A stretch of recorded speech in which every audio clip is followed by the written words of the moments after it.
Um homem, ele estava muito preocupado com uma determinada situação e ele estava observando, ele andava de um lado para o outro e ele estava observando um terreno que ele tinha, um terreno que ele possuía.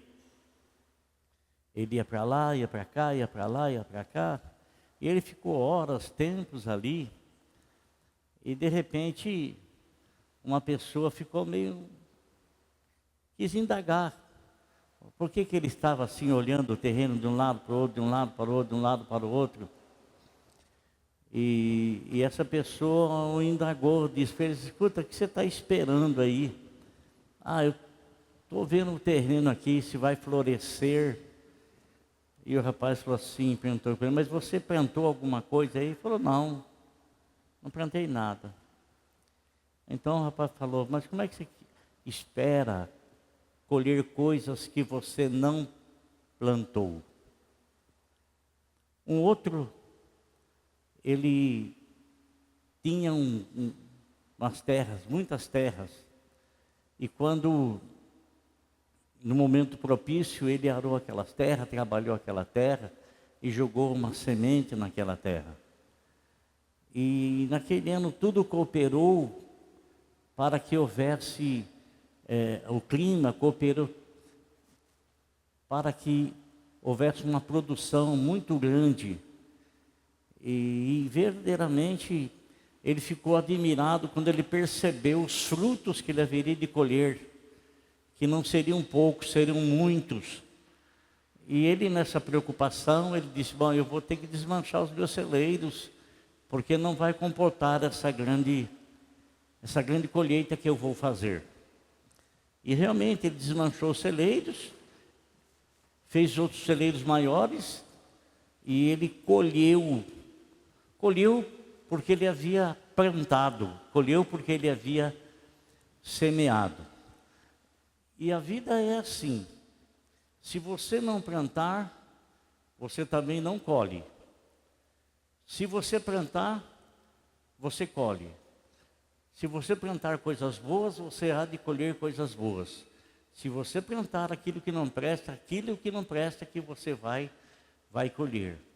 Por isso nós temos que ter muito cuidado com as sementes que nós temos para lançar ao chão, ou para lançar na nossa vida, ou para lançar no seio da nossa família. Tiago, irmão do Senhor Jesus Cristo, que escreveu o livro que leva o seu nome, ele, no capítulo de número 1, versículo de número 22, se você quiser me acompanhar aí, livro de Tiago, capítulo 1, versículo 22, ele falou alguma coisa, e logicamente aquilo que ele falou, ou o que ele escreveu e deixou aqui escrito para nossa compreensão, para nosso entendimento, ele falou a respeito das experiências que ele foi tendo na vida. Porque, muito embora ele sendo irmão do Senhor Jesus, ele não se converteu dentro do ministério do Senhor Jesus. Ele só veio a se converter após a morte e após a ressurreição do Senhor Jesus. E ele se converteu de tamanha forma, de uma maneira tão eficaz, que, segundo os historiadores, dizem que esse Tiago, ele tinha os seus joelhos como joelhos de camelo, tanto tempo que ele passava em oração. E ele foi tendo muitas experiências na vida. E isso que nós vamos ler aqui, logicamente, adveio através de experiências que ele teve. Ele disse assim, um conselho para mim e para você, para todos nós: sejam praticantes da palavra. Sejam praticantes da palavra. E não somente ouvintes, ou não apenas ouvintes. Sejam praticantes da palavra. Todos nós sabemos, irmão, que o Senhor Jesus Cristo, Ele contou aquela parábola da semente, né? Da semente. Que o semeador saiu a semear. E a semente que o semeador saiu a semear, era uma semente eficaz, porque essa semente simboliza a palavra de Deus. Mas muito embora sendo a melhor de todas as sementes, porque ela cresce no nosso coração e ela produz em nós a salvação e a vida eterna, produzida pela semeadura da palavra. O apóstolo São Paulo disse assim: como é que as pessoas podem ser salvas se não há quem pregue? Então, é através da pregação da palavra de Deus que as pessoas são alcançadas e salvas para o reino de Deus. São tiradas do mundo. Quando nós dizemos ou falamos que são tiradas do mundo, é que elas deixam de viver de acordo com as coisas do mundo e elas foram tiradas de lá. Ora, se elas foram tiradas de lá, elas não irão viver mais de conformidade com as coisas de lá. Elas foram tiradas de lá e elas vieram para o reino de Deus. Foram plantadas no reino de Deus. Pela graça vocês são salvos mediante a fé. Isso não vem de vós, é um dom de Deus. Não vem das obras para que ninguém se glorie. Então, todos nós recebemos a plantação, a semeadura da palavra de Deus. Todos nós estamos ouvindo ou já ouvimos a semente da palavra de Deus. Todos nós já ouvimos e já recebemos esta semente. E quando Tiago diz que nós não devemos apenas ser ouvintes, mas sim praticantes, é porque se você só for ouvinte, é a mesma coisa daquele homem que olhou o campo lá, ele não plantou nada lá, ele não semeou nada lá, ele estava esperando colher alguma coisa. Não, quem não semeia não colhe. Se eu for ouvinte da palavra e não praticar aquilo que eu ouço, consequentemente, não vou alcançar fruto algum, nada. Nosso Senhor Jesus Cristo, certa ocasião, uma das coisas que ele gostava muito de fazer, era de pregar, e não pregar dentro de quatro paredes apenas, não que ele não o fizesse, não que ele não fizesse. Ele pregava no templo, pregava nas sinagogas, mas a maioria dos sermões que ele pregou, ele o fez em vilas, em bairros, na rua, na beira do mar, em montanhas, né?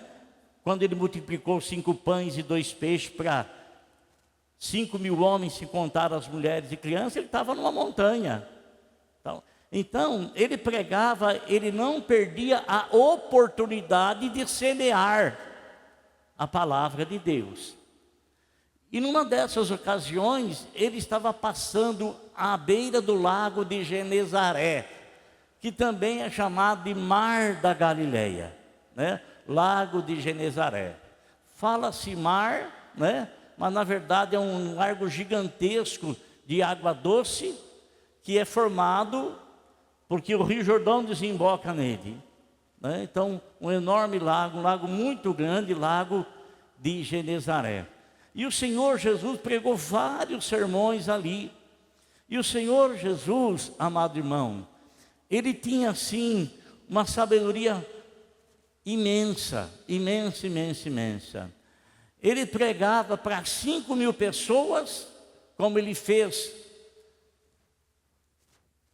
na multiplicação dos pães e dos peixes, para 5.000 pessoas, como eu disse, sem contar as mulheres e crianças, como ele pregava para uma única pessoa, como ele fez lá para a mulher samaritana lá no poço de Jacó. Então, ele não se importava se era para 1, se era para 10, se era para 15, se era para 20, se era para 30. Ele tinha esse espírito evangelístico de anunciar a palavra, e jogar a semente nos corações que estavam ali prontos para ouvir. E num desse dia ele estava passando bem próximo ao lago de Genezaré, e isso foi aproximadamente umas 6 horas da manhã. 6 horas da manhã. E por que ele foi ali 6 horas da manhã? Não foi à toa. Teve um propósito, teve um objetivo. Tudo que o Senhor Deus faz, tudo que o Senhor Jesus Cristo faz, porque Ele é o Deus encarnado. No princípio era o Verbo, e o Verbo estava com Deus, e o Verbo se fez carne e habitou no nosso meio. Então, todas as coisas que Deus faz, elas têm propósito. Ora, você não está no mundo à toa, não. Nós não estamos aqui no mundo à toa. Deus tem um propósito em nos permitir estar aqui nesse mundo. Deus tem um propósito, Deus tem um objetivo. Muito embora nós passamos boa parte da nossa vida sem descobrir esse propósito, sem descobrir esse objetivo. Foi assim que aconteceu com o apóstolo São Paulo. Ele foi um homem inteligentíssimo, que foi educado e ensinado aos pés do principal rabino da sua época, que era o rabino chamado Gamaliel. Ele foi discípulo de Gamaliel. E ele foi um defensor ferrenho da sua religião, né? E muitas vezes a gente, irmão, defendemos a nossa religião sem ter conhecimento da nossa religião. E muitas vezes nós até ficamos bravos com determinadas pessoas que vêm falar qualquer coisa de Deus para nós. A gente não tem discernimento. A pessoa está falando de Deus, está falando de Jesus, e a gente diz assim: eu tenho a minha religião. Eu tenho a minha religião. Então a pessoa não tem discernimento daquilo que ele está ouvindo. Consequentemente, ele pode ter uma religião, mas ele não está ligado a Deus. É assim que o Senhor Jesus Cristo ensinava as pessoas. E quando as pessoas se levantavam contra ele, dizendo que elas tinham as suas religiões, mas o Senhor não anunciava religião. O Senhor Jesus Cristo, Ele principiou o seu ministério dizendo o seguinte: olha aqui, arrependei-vos, porque é chegado a vós o reino de Deus. Então o que o Senhor Jesus Cristo fez foi anunciar o reino de Deus. Ele não anunciou nenhum tipo de religião. Ele falou de si mesmo: eu sou o caminho, a verdade e a vida, ninguém vem ao Pai a não ser por mim. Ele disse: Deus amou o mundo de tal maneira que, tendo o seu Filho único, deu esse Filho em favor do mundo, para que todo homem que nele crê não pereça, mas tenha a vida eterna. Então o Senhor não veio estabelecer nenhum tipo de religião. Por quê? Porque Ele é aquele que nos conduz à comunhão com Deus Pai. Porque religião, ela vem lá do latim, que quer dizer religar, quer ligar o homem novamente a Deus. Mas quem é que une o homem a Deus? Qual é a religião que une o homem a Deus? Nenhuma religião. Porque o mundo está cheio de religião. Mas é uma pessoa que une o homem a Deus. Ninguém subiu ao céu, a não ser aquele que do céu desceu, nosso Senhor e Salvador Jesus Cristo, que após ter vindo a esse mundo, Ele sobe novamente à presença de Deus. E Ele fala para mim e Ele fala para você: ó, eu estou indo preparar lugar para você, tá bom? E quando tudo estiver pronto, eu vou voltar novamente, eu vou levar você para mim mesmo. Porque sou eu que te ligo ao Pai. Lá na casa do meu Pai há muitas moradas, viu? E eu estou indo preparar o teu lugar. E quando você entrega a tua vida para Jesus, você ganhou uma coroa de salvação. e esse é o lugar que o Senhor Jesus Cristo prepara para nós na eternidade. Então, irmão, quando o Senhor Jesus Cristo, ele vem 6 horas da manhã, à beira do lago de Genezaré. Por quê? Porque os pescadores atracavam seus barcos naquela hora ali. Eles trabalhavam a noite toda, de manhãzinha eles chegavam com seus barcos, né? Com seus barcos, e ao atracarem os seus barcos, as pessoas vinham para comprar pescado, comprar os peixes. Então, o Senhor Jesus Cristo, ele chega ali, porque há um povo ali que veio para comprar peixe. Mas quando ele chega ali, quando ele se aproxima, quando ele chega ali, as pessoas estão querendo comprar peixes, mas os pescadores que ali atracaram seus barcos, eles pescaram a noite toda e eles não conseguiram pescar um único peixe. Um único peixe. Um único sequer. Logicamente, assim como eu, como você, quando alguma coisa não dá certo na nossa vida, coisa que nós saímos na convicção de realizar, saímos na convicção de conquistar, saímos na certeza de que nós iríamos conseguir, e se nós não conseguimos, nós ficamos um tanto quanto decepcionados, ficamos um tanto quanto aborrecidos, principalmente se nós dependemos daquilo. Então, quando eles estão ali, eles estão aborrecidos, e as pessoas que chegam ali para comprar peixe dos pescadores também estão de mão abanando, não tem nada. Mas, de repente, quem é que se aproxima? De repente, quem é que chega? Lá no capítulo 5 de Lucas, está escrito que o mestre dos mestres se aproxima ali. E ele não está se aproximando de um modo e de uma maneira diferente. Mas as pessoas conseguiam identificá-lo por duas coisas. Porque ele era um homem nascido lá em Belém da Judéia.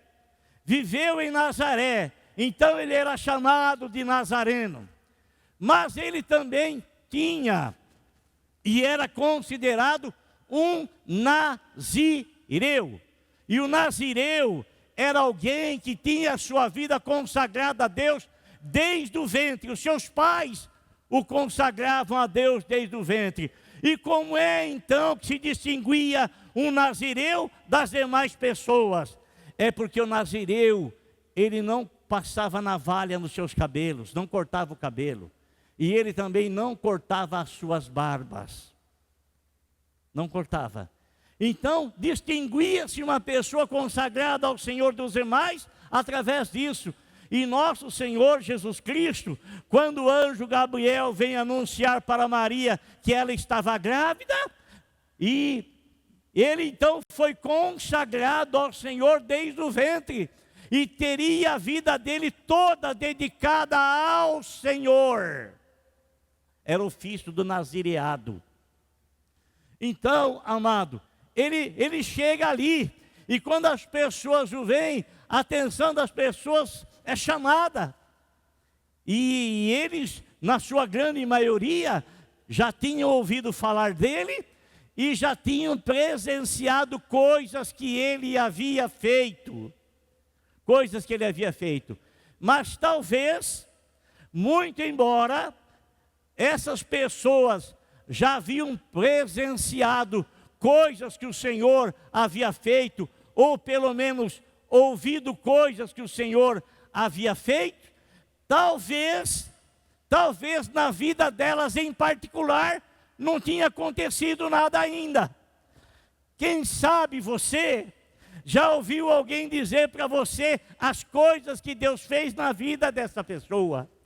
Mas quem sabe você, até hoje, não teve ainda nenhuma única experiência com Ele. Quem sabe você até hoje, você já ouviu falar dele, você já ouviu testemunho a respeito dele, mas quem sabe você não teve ainda nenhuma experiência com ele. Você sabe que ele está vivo, porque a história diz, e muitos são os testemunhos, dele ter sido morto naquela sexta-feira, mas no domingo de manhã ele ter ressuscitado, e depois de ressuscitado andou 40 dias na terra, apareceu para muita gente, e por fim ele apareceu para mais de 500 irmãos, e foi assunto ao céu, ascendeu-se aos céus. Mas quem sabe, mesmo você sabendo de tudo isso, quem sabe ainda você não teve uma experiência com Ele. Você não pode ter experiência com quem está morto. Não pode. Mas Jesus Cristo, Ele não está morto.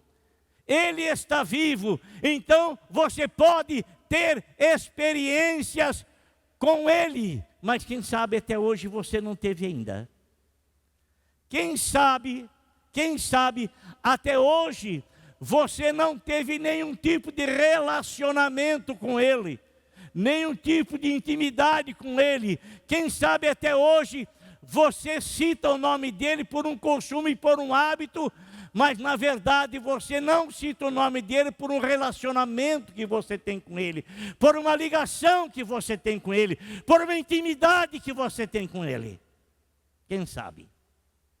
No meio daquele povo, creio eu, havia muitas pessoas assim. E quando eles vê o Senhor Jesus Cristo passando, né? Eles vê o Senhor Jesus Cristo passando, olha, não tem peixe. Mas Deus é tremendo, irmão. Deus é magnífico. Ele prepara situações para aqueles que Ele tem escolhido, para que essas pessoas ouçam a voz dEle. Eles não tinham mais nenhum interesse pelos peixes. Imagine você, amado irmão, se aqueles homens, os pescadores, tivessem trazido o pescado. Aqueles homens, você já viu o mercado de peixe, né? Já viu o mercado de peixe, não viu? Já viu, né? Imagine se aqueles homens iam dar atenção para o Senhor Jesus. Imagine você, se eles haveriam de dar atenção para o Senhor Jesus. Não haveriam, porque a atenção deles estaria focada naquilo que eles foram fazer, que era adquirir os peixes, comprar os peixes. Mas não tinha peixe. Perderam o foco. Agora eles veem quem? Eles veem o pescador de almas. Sabe? Aquele que quando começou a chamar os discípulos, disse assim, ó, vocês vêm e seguem, porque eu farei de vocês pescadores de homens. Então, o Senhor aparece, está ali, e eles então mudam o foco, eles olham Jesus, e quando eles olham Jesus, eles começam a se aproximar de Jesus.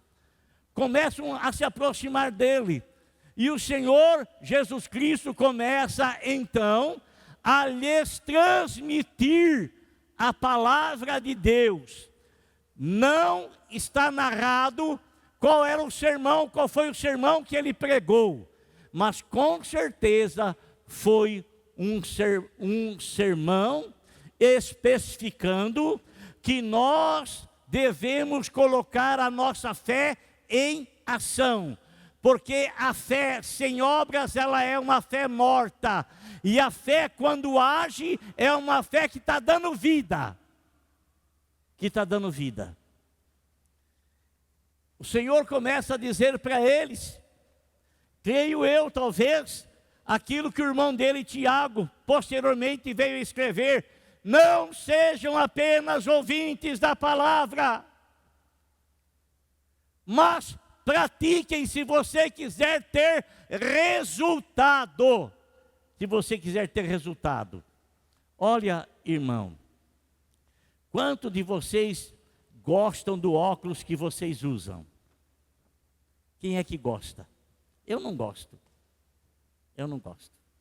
Eu acho que ninguém gosta. Creio eu, talvez alguém, né? Para muitos já não faz diferença, porque já faz tanto tempo que se acostumaram, então não faz diferença. Mas, olha o benefício que isso lhe traz. E esse benefício lhe foi trazido porque você começou, né?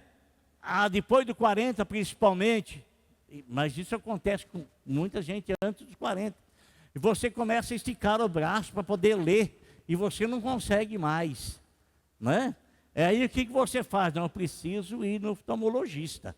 Então você vai lá ao oftalmologista, e você vai lá, né? E ele bota a tua cara no aparelho lá, e ele começa, isso aqui tá bom, que letra é aquela lá? Tá bom assim, tá bom desse jeito, tá bom dessa forma, né? Até arrumar a lente adequada à sua necessidade. E ele te passa lá a receita, não passa para você a receita? Agora você vai lá e manda fazer essa lente. Mas irmão, olha aqui. Você foi porque você tinha necessidade de um oftalmologista. Você fez o exame, constatou a sua necessidade de usar o óculos, a lente, o grau do direito, da esquerda, bifocal, ou para perto ou para longe, foi lá. Mas você tendo tudo isso em tuas mãos, tudo isso, não é porque você tem isso nas tuas mãos que você vai conseguir enxergar melhor. Não é verdade? Você vai ter que ir lá na fábrica de óculos, né? Você vai ter que levar a receita lá, vai fazer a receita, vão pegar o ângulo certo, o centro certo, né? E aí faz-se a lente, faz-se o óculos. No momento em que você coloca então o óculos, aí você passa a enxergar melhor. Você tem o quê? O resultado. Você tem o resultado.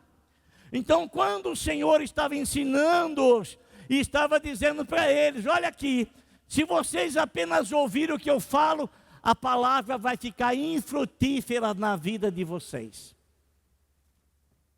Vai ficar infrutífera. Mas, se você não for apenas ouvinte, mas praticar a palavra, a prática da palavra vai produzir os efeitos necessários. Haverá uma colheita, haverá um bom resultado. Amém? Vai haver um bom resultado. Vai haver um bom resultado. E irmãos, olha, quantas vezes, e não são poucas, as vezes que você precisou ouvir o chamado do Senhor para entregar o teu coração a Ele. Quantas vezes nós precisamos e ouvimos o chamado do Senhor, ouvimos a palavra do Senhor, ouvimos o diácono falar, ouvimos o pastor falar, ouvimos a mulher falar, ouvimos o esposo falar, ouvimos o filho falar, ouvimos os pais falar, e fala, e fala, e fala, e fala, e fala, e entra aqui, e a gente não coloca em prática, entra aqui. Não, entregue a tua vida para o Senhor, que você vai ter a salvação, mas entra aqui, e não entrega, consequentemente, não tem a salvação, porque não entregou. Porque a Bíblia fala o seguinte, Jesus veio para os seus, mas os seus não o receberam. Mas todo aquele que o recebeu, a este, Deus deu o poder de se tornar filho de Deus. Então, quando eu recebo aquela palavra que eu estou ouvindo, e receber é abrir o meu coração, é dizer, Senhor, entra na minha vida, estou te recebendo. Eu estou recebendo a tua palavra, estou recebendo o Senhor como meu Salvador. E quando assim você o faz, você tem o resultado no seu interior. Você tem uma convicção de algo novo que aconteceu na sua vida. Mas enquanto você não tomar a decisão de entregar, Você vai ouvir 1, 2, 20, 40, 50, 60 vezes e não vai ter efeito nenhum. Pela relutância que você tem de não entregar a tua vida ao Senhor. Então, quando o Senhor Jesus Cristo estava lá, as pessoas começaram a apertá-lo. E ele se sentiu tão oprimido que ele teve que entrar mar adentro. Ele pediu o barco para Pedro. Ô Pedro, empreste o barco aí, que eu quero fazer dele um púlpito para que eu possa pescar essas almas que estão aqui. E Pedro então emprestou o barco. E o Senhor adentrou no barco, foi um pouco mais para dentro do mar. Ninguém entrou no mar, ficaram ali na beira. E ele então começa a falar com aquele povo, começa a falar com aquelas pessoas, começa a anunciar a eles que ele não veio para condenar, mas que ele veio para salvar, que ele não veio para destruir o homem, mas ele veio sim para dar salvação ao homem. Ele começa a dizer assim: olha, vocês têm data de validade, amanhã ou depois, a data de validade de vidas suas aqui nesta terra vai se encerrar. E eu venho aqui trazer para vocês uma boa notícia. Eu venho trazer para vocês que se vocês se renderem à minha palavra, eu vou garantir para vocês a vida eterna. Eu vou garantir para vocês a vida eterna. Pois não foi para isso que ele fez, que ele veio? Ele mesmo disse que ele foi dado por Deus para que todo aquele que nele crê não pereça. Então haverá um perecimento, mas não nele. Nele está a vida eterna. Você vai perecer longe dele, mas nele não. Se você estiver nele, você vai ter a vida eterna. Amém? A vida eterna. E ele então está ensinando, irmãos. Ele está falando com aquele povo, né? E enquanto ele fala com aquele povo, após ele fazer aquele sermão, talvez não tenha demorado muito, uma meia hora talvez, né?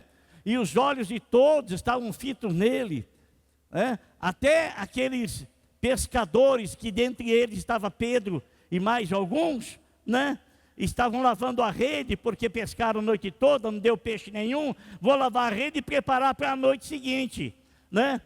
Mas enquanto eles lavavam a rede, e aparentemente Pedro estava igual Marta lá em Betânia, sabe? Quando Jesus chegou lá, a Bíblia fala que Marta o recebeu, mas Marta não ficou aos pés dele. Quem foi para os pés dele fazer sala foi Maria, e Marta ficou atarefada com muitas coisas lá. Eu acho que Marta não conseguiu ouvir o que Jesus ensinou para Maria, o que Maria ouviu.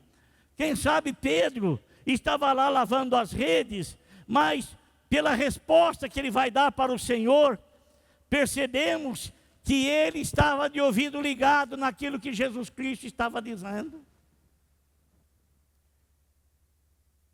Só esse trecho. Não seja apenas ouvinte, mas pratique o que você está a ouvir, para que você tenha bons resultados.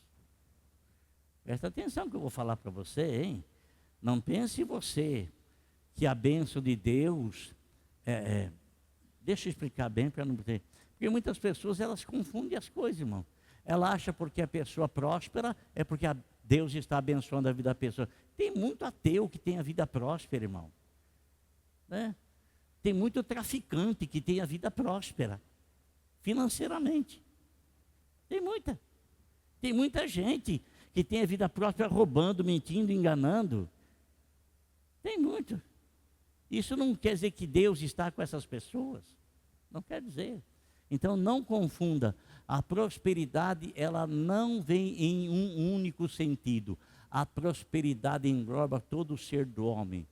Alma, corpo e espírito. Prosperidade é você crescer na vida espiritual, no amadurecimento, na sua aproximação com o Senhor, Prosperidade é você aprender a viver de maneira a agradar a Deus. Isso é prosperidade. Isso é prosperidade. Agora, irmão, o que ele acaba o sermão, ele fala: ô Pedro, vem cá um pouquinho, Pedro. Muito obrigado por você ter me emprestado o teu barco. Agora eu quero dizer uma coisa para você. Pega o teu barco, vá ao mar, ao mais profundo do mar, vá lá e lance a tua rede para pescar. E ele fala também com os demais, vão junto com ele. Eram outros pescadores que estavam com seus barcos de pesca, mas que estavam envolvidos no mesmo fato. Trabalharam, mas não pescaram. Trabalharam, mas não produziram. Trabalharam e não receberam o fruto do seu trabalho. Aí, ó, quando o Senhor fala para Pedro: lança-te ao mar alto para pescar, Pedro fala: mas peraí, eu vou pescar, estou cansado, caramba. Pô, eu trabalhei a noite toda. Trabalhei, não consegui um único peixe, nada. Mas quando ele estava falando, estava argumentando com o Senhor, o Espírito Santo, que nos faz lembrar da palavra que nós recebemos, o fez lembrar de que nós não podemos ser apenas ouvinte, mas praticar aquilo que nós ouvimos. Então, quando o Senhor fala para ele ir ao mar alto para pescar, e ele vai ponderar isso, vai argumentar isso, ele lembra: mas peraí, eu pesquei, tudo bem, eu trabalhei a noite toda, não peguei um peixe sequer, tudo bem, mas porque o Senhor está mandando, porque o Senhor está falando, porque o Senhor está dizendo, então eu vou lançar a rede para pescar. É sobre a tua palavra que eu vou lançar a rede para pescar. É sobre aquilo que o Senhor está me transmitindo, é sobre aquilo que o Senhor está me dizendo, é sobre aquilo que o Senhor está me encaminhando a fazer. E eu não quero apenas ser ouvinte daquilo que o Senhor falou. Se o Senhor está me mandando ir, se eu for, eu vou ter resultado. Mas se eu for apenas ouvinte e permanecer aqui, não vou alcançar resultado nenhum. Então, quando nós ouvimos a palavra de Deus e nós não a praticamos, não colocamos em ação, não tem frutos. Não tem frutos. Não tem. Haja visto o resultado que Pedro teve. Pedro lançou-se ao mar alto para pescar, não é? E quando ele lança a sua rede para pescar, a Bíblia nos fala que ele começou a puxar a rede e quase ele não conseguia puxar a rede. Tamanha quantidade de peixe que ele acabara de pescar. Eram tantos, que ele teve que falar para as pessoas se aproximar dele com os barcos, para poder colocar os barcos colocar os peixes tanto no barco dele, quanto no barco dos demais. E sabe o que a Bíblia fala, irmão? Aquela quantidade de peixe era suficiente para rasgar a rede. Aquela quantidade de peixe a rede não haveria de suportar. Mas quando você está na direção de Deus, amado irmão, você está realizando, você está fazendo parte de um milagre que Deus está fazendo. De um milagre que Ele está fazendo. Por isso, a Bíblia nos fala que aquela enorme quantidade de peixe, Pedro, ele fica tão constrangido em si, que ele vai para a praia, ele se ajoelha diante do Senhor, ele diz: Senhor, afasta-te de mim, porque não sou digno de estar na tua presença. Irmão, todos nós queremos ter bons resultados na vida, não é verdade? Você já pensou se Jesus viesse aqui, e ele fizesse tudo o que ele fez e não acontecesse, não tivesse nenhum resultado? Não seria muito frustrante para ele? Não seria? Mas, mesmo aparentemente não produzindo resultados imediatos, esses resultados começaram a surgir a médio e a longo prazo. E a rede que o Senhor Jesus Cristo tem lançado no mundo, com a qual nos tem pescado, cada dia mais essa rede tem sido mais e mais cheia de almas. E dentro dessa rede que é o reino de Deus, está incluído eu e você. Estamos incluídos dentro dela. Amém? Então, quero dizer uma coisa para você. Coloque em prática aquilo que você ouve da palavra de Deus. Não apenas a ouça, mas se ela dizer para você a ação que você tem que tomar, faça isso para que você tenha resultado. Se a palavra está dizendo que é para você entregar a tua vida a Ele, porque você fazendo isso, você vai ter os benefícios do sacrifício que Ele fez por você na cruz do Calvário, e isso abrange corpo, alma e espírito, faça isso, porque você vai ter e você vai experimentar o resultado dentro de si próprio.